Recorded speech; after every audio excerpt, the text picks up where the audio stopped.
Happy to introduce today's speakers, Bill Carrigan, Senior Customer Success Manager, and Matt Ernesto, Senior Customer Success Manager at Phone to Action. Bill and Matt help customers achieve their policy and advocacy goals, from tracking legislation and regulation to mobilizing supporters through advocacy campaigns, and then articulating that impact within the organization. I'm really excited to hear their tips for preparing for 2022 based on the best practices that they see working across our 1,200 customers. And with that, Matt, the floor is yours. Thank you so much. Very excited to be here with all of you who are joining us. Thank you for taking time out of your day to spend just a few moments talking about best practices around closing out this year and getting yourself set up for a very successful 2022. It's hard to believe we are just starting to feel the fall weather here in the DC area, but already talking about next year. Brief rundown of what we're going to be going through today, just so you are prepared, talking about what the big items are for closing out this year going into next year. Breaking it down a little bit in terms of closing out what we have seen work really well, making sure you have your reports pulled, anything around closing out the year in terms of fundraising, making sure you are capping off all of your advocacy efforts and putting yourself in the best position to kick off those efforts for the next year. And then, of course, any housekeeping items we see as really critical pieces to take care of in these next couple of weeks. We're then going to shift gears just a bit, talk about what is coming up for 2022, how you get yourself in that best position, and what to really attack when the first few weeks of the year hit. And then finally, just a quick item, because we know it can happen in December, what to do during a government shutdown. How do you best use our tools to help continue to push for your policy objectives during a government shutdown? If there are any questions throughout, I want to reiterate that our Q&A area is open. Please feel free to shoot that to one of our team during the time, and we're happy to address either in the moment or at the end when we have just a few moments set aside to do that. But let's dive right into what the key things for this year and next year are going to be. Thank you, Matt, and thank you, Sherry, for the introduction. First, we're going to quickly chat about what is ahead this year and next, what we can expect to see down the pipeline. And a lot of these things seem obvious, but they're super easy to overlook sometimes. So first, let's quickly chat about legislation. With 2022 being a major election year for Congress, it is likely that we're not going to see a ton of legislation getting introduced in that year. We're probably going to see Congress more focused on elections and getting reelected for the next year. So what this actually means for government affairs teams is that you should be prepared to make a solid case for why it's important to pass your legislation now and not later. With Congress's attention elsewhere, you're going to need to make that case, and you should be prepared to make that argument. So that's something I always suggest to my clients. I also recommend being prepared to make a case for how that legislation could impact their constituents and therefore their election results. If you're going to speak to them about anything that they're really going to hear, it's going to be re-election in 2022. That's at least what we expect. Midterm elections will determine, obviously, who controls the House and the Senate. It's going to be key for President Biden to keep control of both houses. It's been hard enough for him to grapple with the more progressive and more conservative sides of his own party. We can imagine what it would be like with a divided government. And it's also important to note that redistricting is going to be happening. So legislators are going to be running in their new districts, not their current ones. We are already working on making those district updates within Phone to Action. So for you Phone to Action current clients, you can expect to see that information updated as soon as possible. But again, what does this all mean for government affairs teams? If you have a PAC, we probably recommend that you pick your favorites now for the election. We'll get more into that shortly, but you're going to want to know who you would prefer to have in office. If you need a Democratic majority for your 2022 priorities, then you're probably going to need to push pretty hard to get your bills introduced. Find out who your main allies are now and start working with them as soon as possible. Start building those relationships and making those contacts really as soon as you can. No time better than now. If you need a Republican majority for your 2022 priorities, then you probably are going to want to focus your attention on the legislators that are on the fence with your issues and not up for re-election, or are in very safe districts. That way you know that they're going to be there for following years. And just because we don't plan to see a ton of action on the federal level, does not mean that that same information is true for the state level. Matt, what do you think we can expect to see on the state level? Yeah, thanks, Bill. So I think there's quite a bit at the state level. I mean, the wheels are already in motion. For if there anyone who is working on a state level team, want to raise your hand and be in commiserate with one another. That's where I got my start as well. So for those who are in the state, that working at the state level, this is kind of the key time right now. If you have got agenda that you're going to be pushing hard on come the beginning of next year when legislation when sessions start to kick off.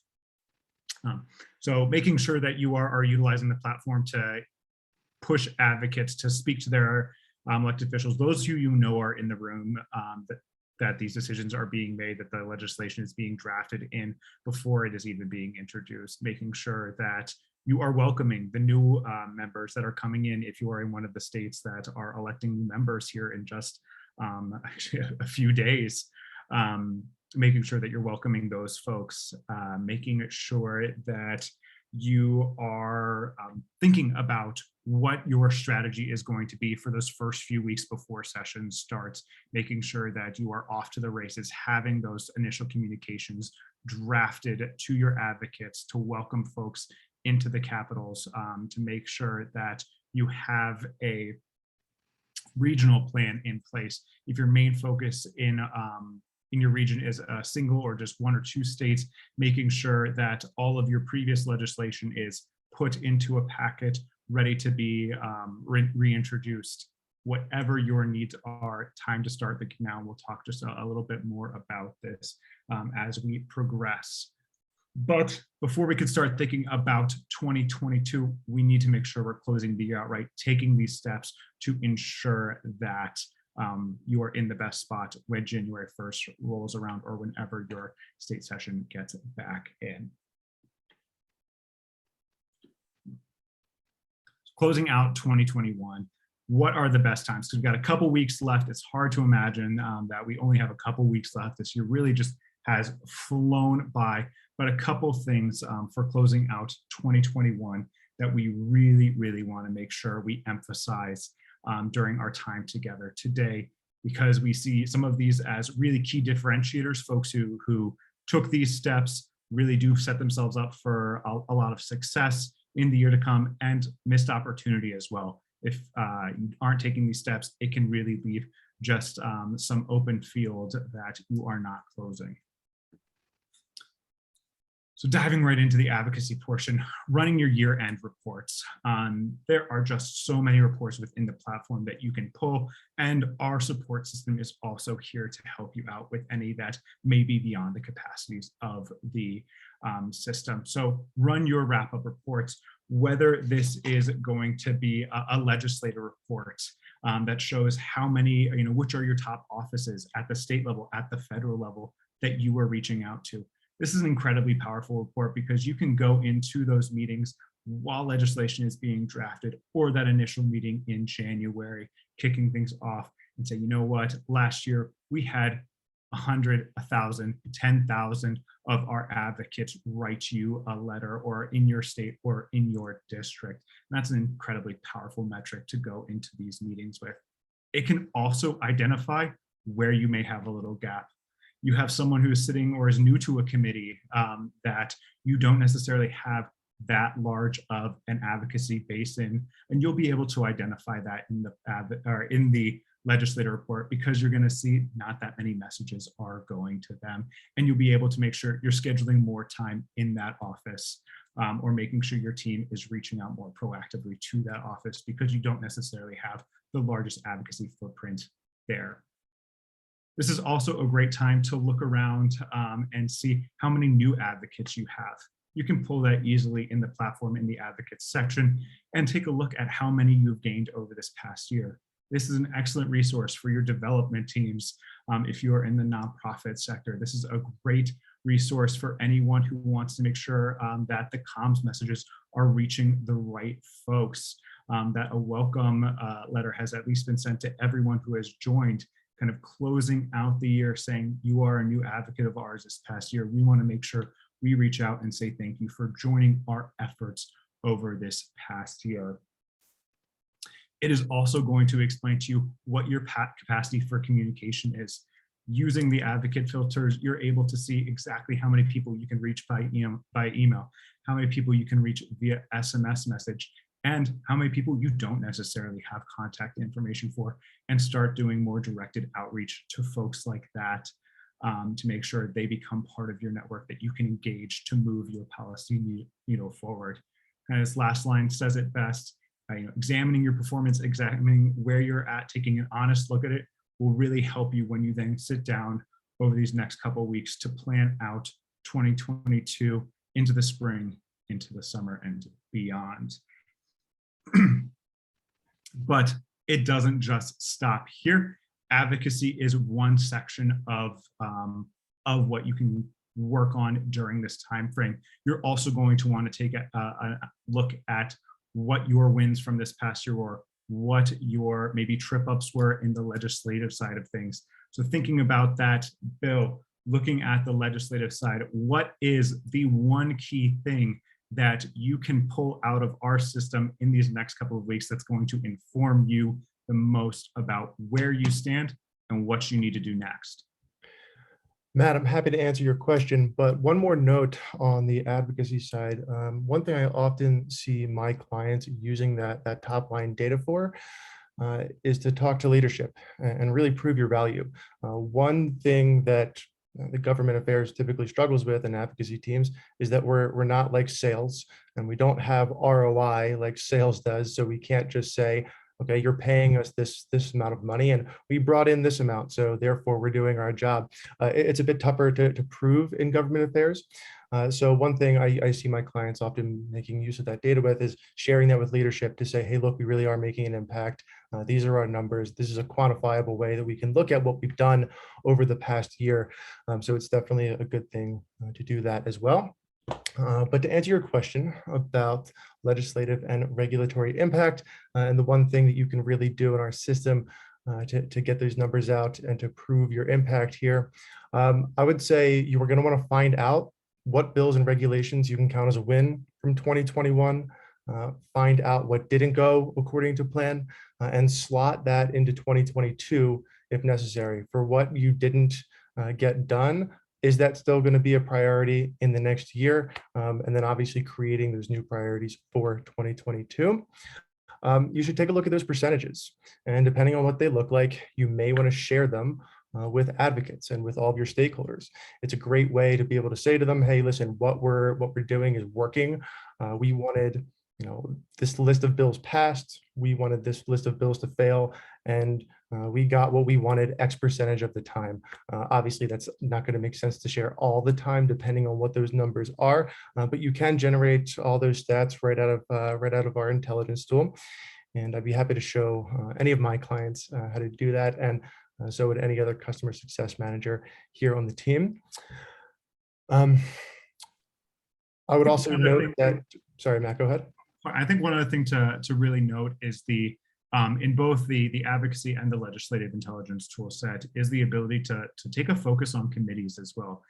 If committees are changing at the beginning of the year at the state level, or if they're changing at the federal level, both tools have the ability to really take a critical look at where you stand with committees, both in the legislative intelligence tool set, seeing what resources you have in terms of previous meetings, previous connections you've made to offices around that committee, and then on the advocacy set, you can actually go in and take a look at how many folks you have that are represented by legislators on a given committee.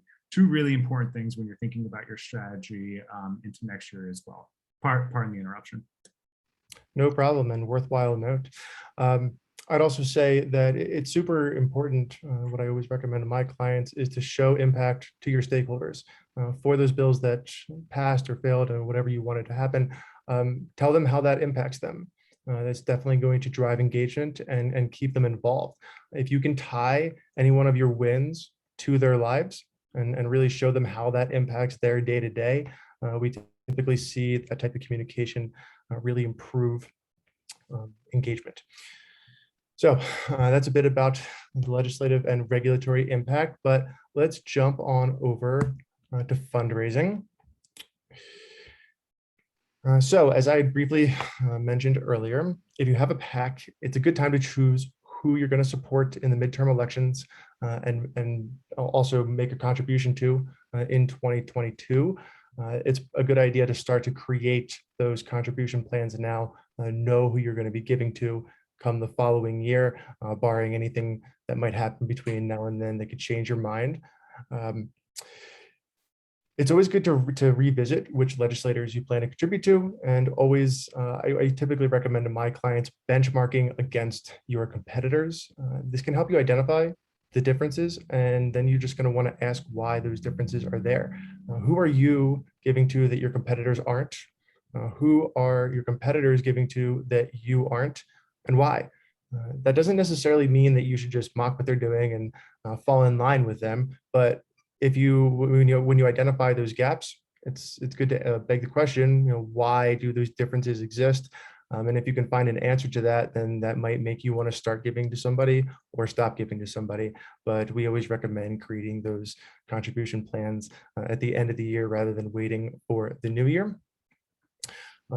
Matt, what do you think in the nonprofit world, what should they be considering with Giving Tuesday coming up?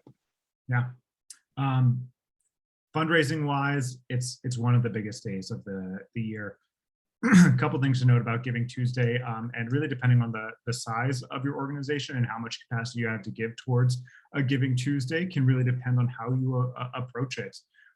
For organizations where Giving Tuesday is maybe not a huge focus, or smaller organizations where you are working with a tiger team, Giving Tuesday is its own organization. They provide a number of resources that you all can use to build out a communications program around Giving Tuesday, solicit donations, solicit stories, solicit just signups if that is your goal for Giving Tuesday. So do take advantage of those resources. Like I said, communication plans already built out, draft messages, and then bring that into the system and use the communication tools within the platform to make sure your message is being amplified. So a couple of key things I always like to remind folks around Giving Tuesday. Number one thing is the redirects. The redirects in campaigns, it is an excellent time to make some friends over in your development department, or if you are your team's development department as well. Definitely a great opportunity to, at the end of a campaign, whether it's a sign-up campaign, whether you are asking folks to send a message to a lawmaker, to go in and then after all of those actions are completed, send them to a donation page. If they are interested in taking action for you, there's a good chance they're interested in making a donation as well. So make use of that. The communication systems in the platform are something that are also very much a impact driver during Giving Tuesday, whether that's our SMS blast tool where you can, to your entire subscribed list, send out a message soliciting a donation, sharing information about your organization, what you are doing on Giving Tuesday, and that can be mirrored in our email platform as well. You'll have a chance to see how many folks clicked on those messages, how many folks completed from those messages, get a pulse check on your advocacy base, how interested they are in participating in a donation exercise such as Giving Tuesday. It is also a fantastic time to make use of one of our probably least used tools within the platform, but one that can drive one of the largest impact, and that's story collection. Even if a donation is not possible from your advocate at the time, you can use the opportunity to take one of our campaigns and do story collection. This is going to not only remind your folks who are your advocates that of the reason why your organization is important to them, but it is going to give them a chance to voice their story, to share what the impact of your organization has been over the past year. And, sometimes that can be even more useful or more impactful than a donation itself. So make use of those tools, make sure your redirects are set up, make sure you are utilizing all the communication tools in the system, and make sure that if the appropriate to take the opportunity to collect a story from your advocate as well. Matt, do you think that recurring advocates are those most primed for stories to actually, to respond to those type of campaigns? I would say as a general rule, yes. So those folks who have taken action multiple times, and you can gauge that in the standard export, you're going to see how many actions folks have taken, and you can target based on that. But you never know. It's a interesting time of the year. People are motivated to do things this time of year that they may not be in other times of the year. I think starting with the focus of those who have taken action multiple times for a donation, for a story request, but also put it up on your website if you have the ability to drop a story in what this organization means to me, or flip the script on your development team. Okay, someone can't make a donation. Well, drop them into a story share because maybe they're in a position to do that. Really appreciate that. Yeah. And then I think there are other things around this time of year that outside of Giving Tuesday can really kind of help your advocacy team close out strong. And that's sending a delighter. We've seen this happen through with a number of our clients, because this time of year, folks are shifting their mindset. That's why Giving Tuesday is tied to the Thanksgiving holiday. And this is a great time of year to maybe take a step back from the hard asks of your advocates. We all know of that one email, that one call, that one ad, that one outreach of any kind that hits us, and we really, remember it. And typically these tend to be delighters. There's no lift, there's no ask. It speaks to you and often talks about an experience that you've had either in the recent past or has been tied to why you originally started with that organization. This is something that I really recommend this time of year. Spend a little time developing a delighter and send it out. It's a good way to keep engagement.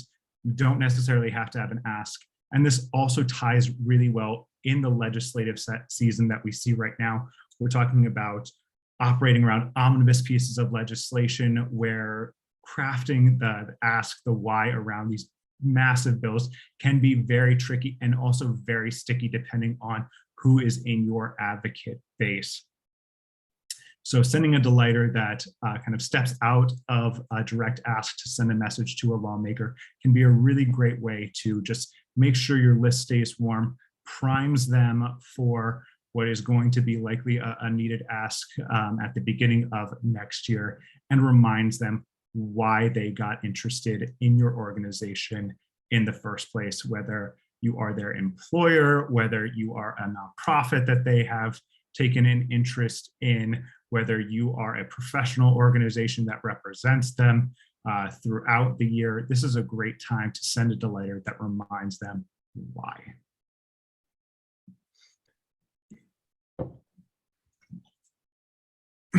That being, yeah, thanks, Bill. That being said, once that delighter, once that kind of end of year message is completed, we all know that these last couple of weeks can kind of differ depending on the year. Sometimes it is the doldrums. There's really not much to do. It is a great time to spend time with friends and family, but sometimes we do need to get some work done during this time. And for some folks, this is the busiest time of the year. You don't have the chance to, even breathe. But there are a couple of key technology housekeeping things that we absolutely recommend you do, whether you have a couple of days or even just a couple of minutes to execute on these things. The number one thing from the advocacy tool set that I would recommend is going in and tagging. So if you are trying to make sure your list is able to be replicated, is kind of culminating this year, making sure you have a snapshot back as to what this past year meant for you. Take a moment to tag everyone who came in this year that took action on X given email. Tag everyone this year who came in and has taken the action of tweeting at someone, who has taken the action of doing a phone call, who has taken the action of doing an email. All of that can be done in the platform with just a couple of clicks. And then when you get into the thick of session for next year, whether you're at the state level or at the federal level, you'll be able to, with just a couple clicks, pull up everyone who you know has already sent an email or sent an email in the past 12 months, and they're ready to go for you. So taking just a couple of moments to strategically tag your advocates, I would say specifically those advocates who have taken action or have come in to your database from this past year, take action, take just a couple of minutes to tag them. It's going to set you up for a lot of quick, expedient actions next year. But and Matt, sorry to interrupt you. I'll note that soon in Phone to Action, we're actually going to be able to auto tag, so that if somebody took action on a particular campaign, they're automatically going to be tagged as having taken action on that campaign, and you could do it by issue as well. So if it's an environmental campaign or any other issue, you can tag advocates automatically and not have to do any of that process manually. Absolutely. I know that is terrific news for some of our clients who are with us already and are eager to see this. Some that's coming out from our product team. We consider this is our delighter portion of the discussion today. So that is our get to that auto tagging is coming and something to absolutely look forward to. I also know on the legislative side, there's a lot of work you can do in terms of ending out the year strong. I think the number one thing, of course, is around our second item here is keywords.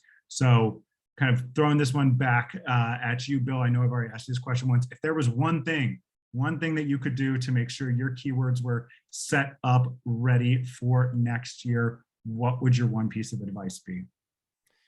I'm going to use a bit of a cop-out because this is too broad of an answer, but ask yourself if they're helpful. If they're not helpful, then you really need to go and do some work to them, and we are more than happy to help with that. And we can talk a little bit about how to identify those problems and how to fix them. Keywords are something that I've spent way too much time thinking and talking about. For those who are unfamiliar, keywords let you know whenever the issues that are really important to you are mentioned in newly introduced bills or regulations, press releases, even Twitter posts, and various other documents. Just like bill tracking, if you don't have this process automated, then we highly, highly suggest that you do. And yes, Phone to Action's intelligence platform is a great option for that, since you were asking. So I would again urge you to ask yourself, are they helpful? Are you getting too many hits in your daily alerts? If you are, then a few things might be happening. One, you might be tracking too many document types. If you find yourself getting too many social media hits, and maybe they're just tweets that aren't really useful, they're just people talking about the topic and maybe not necessarily anything tied to an action item that you would take internally, then you might want to reduce the number of those documents that you're tracking. Another problem that we often see is too many false positives. So the example I always use is that if you were interested in matters related to the country Turkey, there's certain things you can do with your keywords to avoid false positives that you know about. So in that case, you'd probably want to avoid anything that mentioned bird or Thanksgiving or meal or feathers, because you obviously don't want any of those hits. You're only interested in the country Turkey. So that's one thing you can do. We can use simple tools to be able to weed out all those false positives. And most importantly, use your customer success manager to your advantage. Keywords can be complicated, and they are really important. Matt, like you said, they're like knives, right? You're going to want to sharpen them regularly. You're going to want to make sure that they're useful as time goes on. And we're always here to help. So you can always contact us and say, hey, Bill, I'm trying to achieve this. These are the kind of things that I want to see. These are the kind of things I don't want to see. And we can help you set those keywords up so you are not alone in that process. You can also always just forward us an email with false positives and tell us, hey, these are the kind of things that we don't want to see in our alerts. How can we work to avoid these in the future? Say, hey, Bill, I do not want this alert about Thanksgiving and this big bird and turkeys getting pardoned. So, how can we avoid these moving forward? And we can always help you with that. The last item here, updates. This one is simple and boring, but very important and very easy to forget. Ask yourself, are there any references to 2021 on public-facing websites that need to be updated? If they're not, that's a way to turn off advocates. When they go to your website and they're looking for new information and they're expecting that that's going to be updated, and what they see is a reference to 2020 or 2021, it's a super easy thing to just go in and update those years to the current year. You're going to want to, I would recommend just putting a reminder on your calendar to do that on probably the second or the first of the year when everybody's back in office. And then also just make a list of where those references live so that next year you don't have to go searching for them again. You can just have a simple list that tells you where they are, and it'll make the process much easier. That's one thing I very commonly see my clients have struggled with. So definitely worth noting. But moving on, looking ahead to 2022, the election. As we briefly mentioned before, it's going to be a good idea to understand who is up for re-election in 2022 and know who you plan to support, whether that be on the contribution side or on the advocacy side. As a courtesy, after this webinar, we will be providing a list of the legislators who are up for election in 2022. That's going to be all House members, but not all Senate members. So after the webinar, there will be a page on the Phone to Action site specifically dedicated to this webinar, and there we will allow you to download that file so you have an easy list to reference there. Legislation, it can be tough to determine which bills are likely to be reintroduced next year, but as you know, you can work with lawmakers to ensure that that does happen. I would recommend doing that now.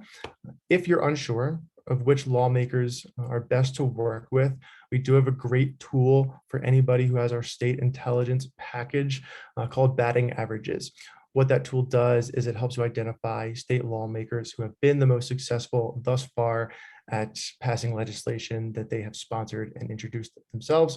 And we provide the same on the co-sponsorship level. So if you know that you need a bill passed in Pennsylvania and you're not sure who you can work with and who you want to start building that relationship with, you can use that tool to see which legislators are really the best at passing that legislation, who has introduced the most bills, and who has the highest percentage of those bills getting passed.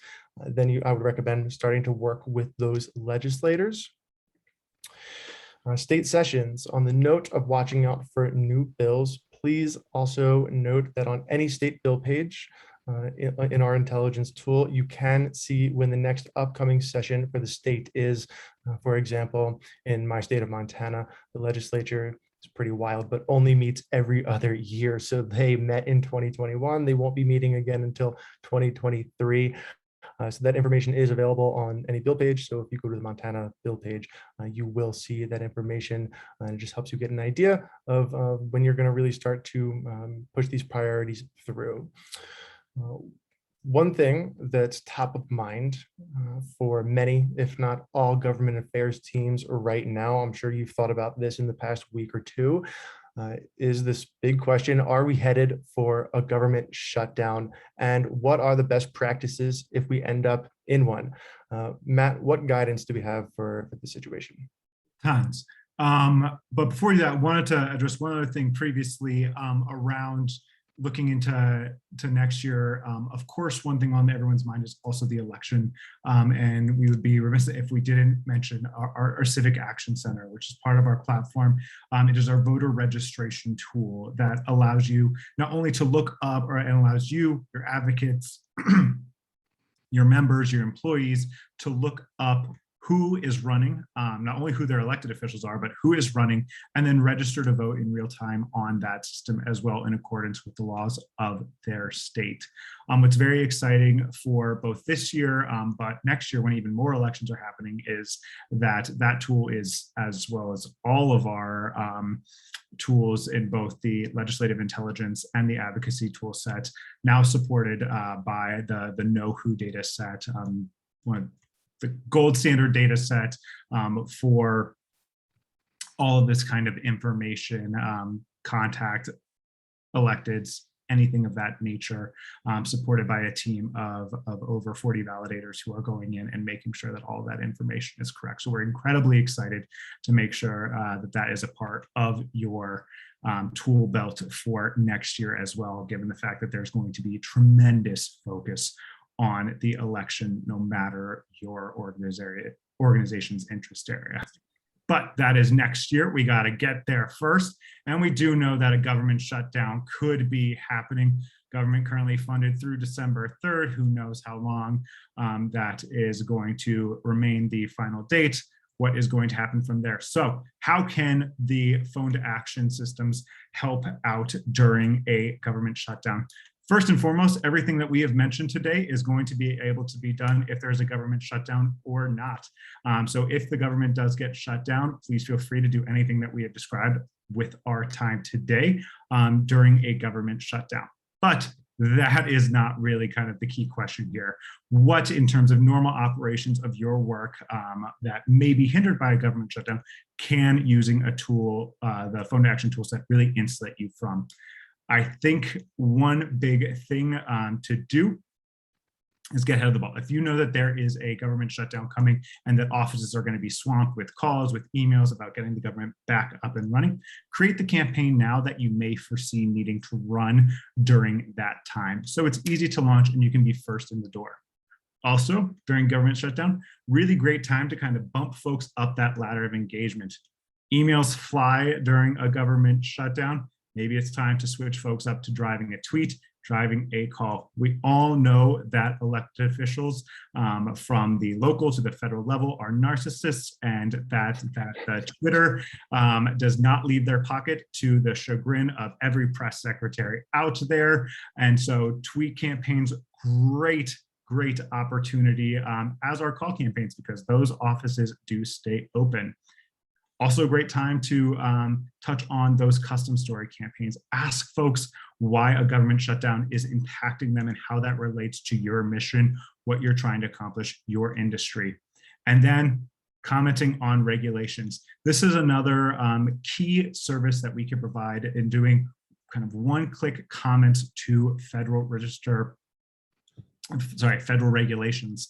And so these are really kind of dependent on the administration that is in power. The agency itself varies by administration, by agency. There's no real good way to predict what is going to happen to that comment period. But if you are using phone to action to connect to that regulatory comment, it doesn't really matter. You can throw that campaign into deferred mode, collect those messages, and then once that docket has opened back up, you'll be able to deliver all of those messages if nothing had happened. So a couple kind of key things to think in mind. One, everything that we have touched on today, you can do whether the government is open or not. Take the time to drive folks up a ladder of engagement by getting ahead of a campaign you may need to run during a shutdown that's reaching out to lawmakers. And do something different. Utilize a story collection, utilize a regulatory comment, because you're going to be able to do those whether the government is open or not. Bill, anything else that we want to make sure we touch on? Anything that's kind of come to your mind? We've got about 20 minutes left here, and we want to make sure we leave plenty of time for questions. But before we transition there, we want to make sure if there's anything else kind of sticking in your mind, we touch on it. I think you covered most of it, Matt, but what I would probably say is, I think we can safely assume most of us do not want a government shutdown. It's not great for anybody. You don't be afraid to make that known. Don't be afraid to yell at your lawmakers. Why are you doing this? Why are you allowing this to happen? Really hold them accountable. That's okay. It's okay to be that way sometimes. And with this, mean, the government shutdowns are a nuisance for everybody. So I would say, don't hold back. Why not? Let it rip. Great advice. All right. I'm kind of just culminating back to everything, making sure that you take advantage of these next couple of weeks to really get yourself in line for not only a good closeout of this year, but setting yourself up for tremendous success in the upcoming year. The slide deck is going to be available to you so you can review what we have talked about today as is a recording. But really want to take this time to thank you all for taking a couple of moments out of your day to sit with us, to talk with us. It is tremendously appreciated. If you have any questions, please let us know. Our contact information is on this slide right here. We're happy to answer any additional questions that you may have or refer you to someone within our organization, but want to make sure we take time for any questions that may have come up during the time today. Thanks, Bill. Thanks, Matt, for sharing those tips. I know I learned a couple things. Hopefully I speak for the whole audience when I say I have some tips for next year. If you have any questions for Bill or Matt, please go ahead and submit those through the Q&A section on your screen now. And while we wait for those just to populate, I figured I'd take a little moment to tell everyone a little bit more about Phone to Action. At Phone to Action, we offer everything that you need to win more policy battles in one place, in one platform. Hopefully you heard a little bit of that today from Bill and Matt. Our innovative platform helps you uncover insights to make informed and influential decisions about whether to engage on an important policy or who to engage, no matter the level of government. Working with Phone to Action means you have access to the most comprehensive policy and regulatory intelligence on a federal, state, and local level, and our pioneering suite of advocacy tools for when you need to mobilize and maximize your support. In fact, last year, more than 25 million messages were sent to policymakers using the Phone to Action platform. If you'd like to learn more about how you can benefit from using the Phone to Action suite, please make sure that you let us know in the survey at the close of today's webinar. And with that, it does look like we've gotten a few questions coming in.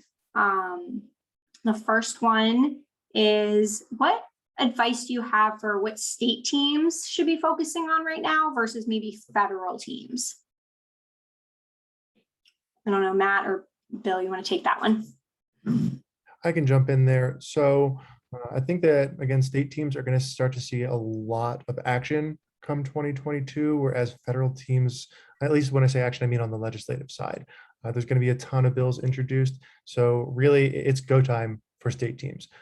For federal teams, we can expect to see not so much coming through. So with state teams, I would definitely recommend to watch out for upcoming legislation. To start to, like we said, update your keywords and know what bills that you want reintroduced in the next session, as opposed to federal teams, which may still have a focus on legislation. But again, if you have a PAC, maybe jump into the contribution side more and the donation side more. Matt, any comments? Both type of teams are in the thick of it, just in different ways. So for your federal team, you're still in this year. Yeah, absolutely, you got your mind on next year, but you're still in this year. State teams, depending on what your state you're in, when your session ended, whether there was a special session this year or not, you're likely in a better position to be planning for next year. So taking some of the tips from kind of each of those sections for closing out this year, for the federal team, making sure that you're doing those year-end summaries, making sure you're doing those kind of end-of-year outreaches to those offices. Definitely key for state teams, really making sure that you're doing some of that strategic work for aligning your goals, doing those initial outreaches to the offices, or at least getting them planned is a great opportunity. And this question, I feel like, is a really good carry on to that. What do you think is the most common thing people forget in this time right now? This planning, Tim. Folks forget about their advocates. It's unfortunately true, and it really depends, I think, Yeah, that what I say is kind of something we see a fair amount. People kind of get caught up in the thick of it, and don't take the opportunity to engage. Oh, it's the end of the year. People don't want to hear from me. Oh, it's the end of the year. I got to close this all out. And that's absolutely the case. But it is time to do some of those low ask engagements that really make people very, very excited to continue on as an advocate of yours. And Matt, I'd say that advocacy teams, just by nature of the industry, we're always asking. So maybe not just a neutral, but a give, right? Any sort of value that you can provide to your advocates, try to give back if you can, in any way possible. Anything that can be just useful for them. Could be just a small tool, a small widget, something, anything you think could be useful for them. Giving back is definitely a good idea as well. And like I said, commonly, one thing I see clients forget all the time, it's so silly, but these references to the previous year on websites, on everywhere, anywhere public facing, make sure to update those. We see people forget that all the time. No, I can tell you, in my experience, my career, I've definitely forgotten to update the years in the past. So it's a good one. Changing gears a little bit, we have a question about the batting averages. Are those for all time or for a particular session? Bill, I think you were talking about that. Do you want to take this one? Sure, you do it by, you choose from any year. So if you want, you can look at data from 2021 on, 2020 on, 19, 18, 17, 16. If you want to go and look at data from 2010 on, you can. I don't know how far back it goes, but it does go back pretty far. So you just choose a year and it's going to look at data from then forward. And then Matt, I think this one is for you. You mentioned collecting stories from advocates. We really struggle to get those custom personalized stories. People tend to just put the standard kind of blanket letter in there. What have you seen work really well in collecting personal stories? And then like maybe some advice for how to use them either right now or I heard you mention deferred messages, maybe how to use those in the future. Yeah. So when you are doing a story collection campaign, you're going to have what is called a custom field set up. And that's going to be where you're actually catching all of those custom responses that are then going to be input into your message. And so I think if you're going to run a story collection campaign, run a story collection campaign. It is one of those things that is up the ladder of engagement. And so make that field a required field. And so if folks are going to participate, make sure you are collecting that story. Inform them. That can be as simple as one line. So it doesn't necessarily seem like a burden that is going to prevent folks from taking action, but make sure you are getting some matter of customization into that message if that really is the intended point. Those same custom field responses can be held independently, so you can use that as just the story that was collected, or they could actually be taken and then dropped into a message. And whether this is an email message that is going to a member, or if this is going to a regulatory body, if this is going to a comment period, what have you, it is a great opportunity to add that custom message directly, or that customized piece into that message. It's going to create diversity in the inbox. It is going to make sure that advocates have the opportunity to share their story. But my general advice around story share campaigns, if you're going to do it, and make it required. Don't necessarily make it burdensome, and absolutely have a great time with it. We have seen a lot of tremendous, amazing stories, particularly shouting out to our medical nonprofits organizations that we get the chance to work with. Just really tremendous stories that we have seen come out of some of these story campaigns. They're absolutely moving and really are able to highlight the impact of these organizations tremendously well. One other thing I'll note there, once you get a really good story from somebody, as long as they're okay with you sharing it, share that with other advocates. Give them a little bit of inspiration as to what a really great story looks like. Because you're right, you don't want it to be cookie cutter, but you also want to give them some idea, right? Give them some sort of inspiration and ideas of what they could be saying themselves. So I think that once you get a really good story, again, as long as that advocate is okay with you sharing it more broadly, share that story. So to give people a bit of guidance. And then we have one more on stories before we move on. Can you link a story share campaign to regulations.gov? Yep, plain and simple. I really recommend doing this. One, driving a number of what regulatory comments in general are absolutely cool. They are one of my really kind of pet features within the platform. It is a part of the US government that absolutely no one knows about in terms of the general public. And so really recommend taking an opportunity to act on this. It can also be supported in most cases at the state level too, if there are comment periods open in your given state.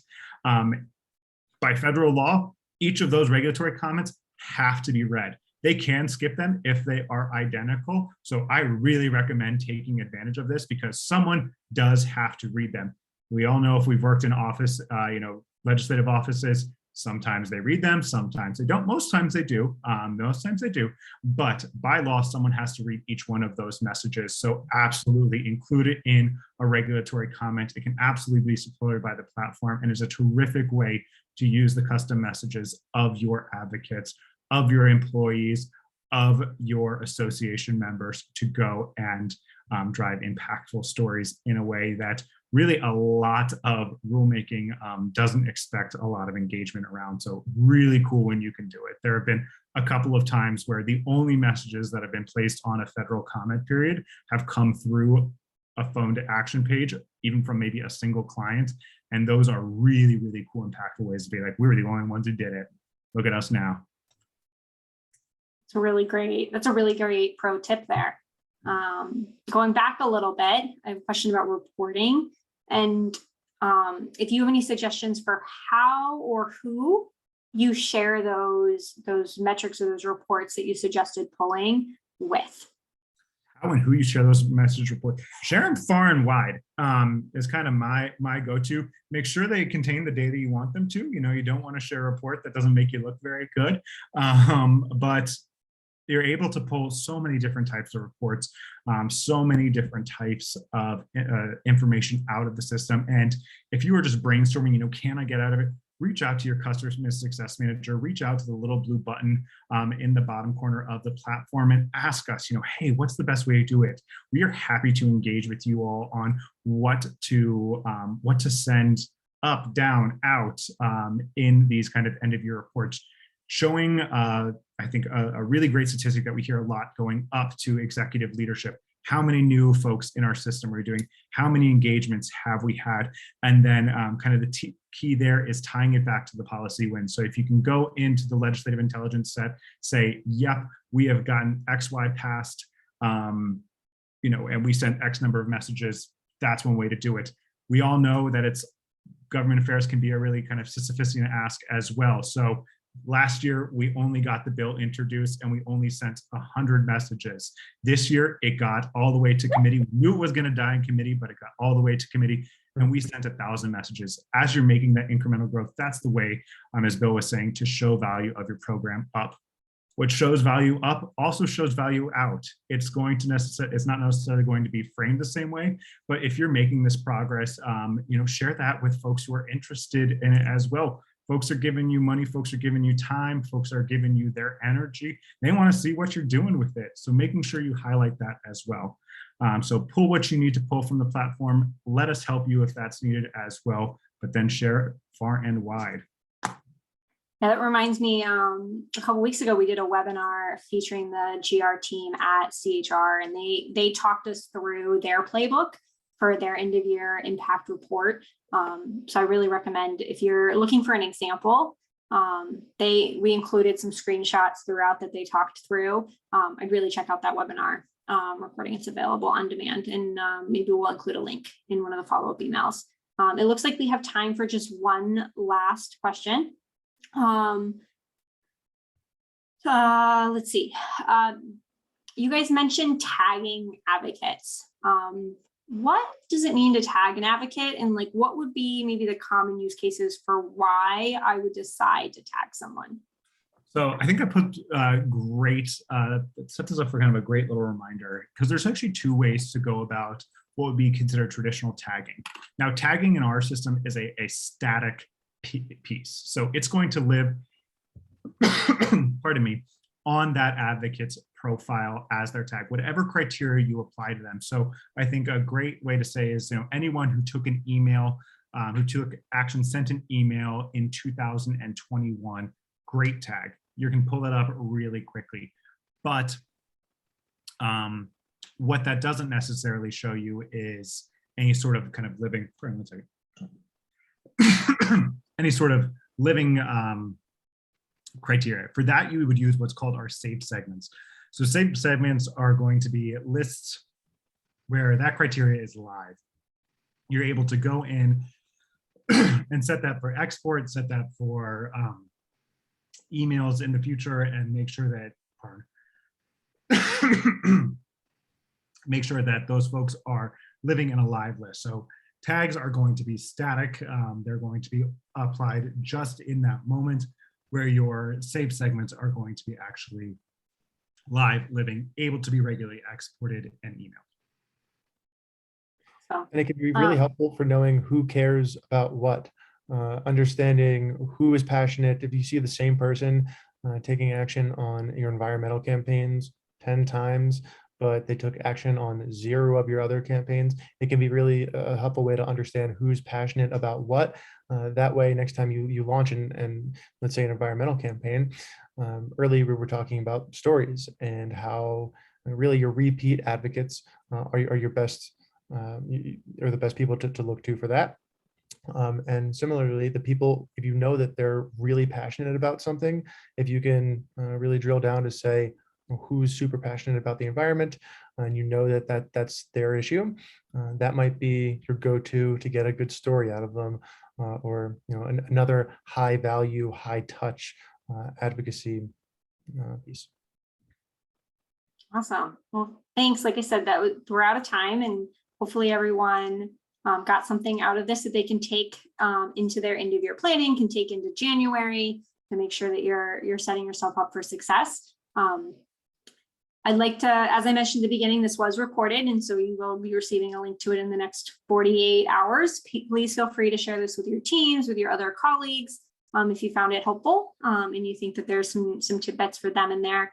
And with that, I just would ask you to take the survey that you'll see pop up on your screen when we close out of today's webinar, because that feedback is really valuable to us and will help us make sure that we're bringing you content that is really helping you gain the edge and do your jobs better. So thanks to everyone that joined us today. I hope you have a great rest of your day. Thank you all. Thank you all. See you.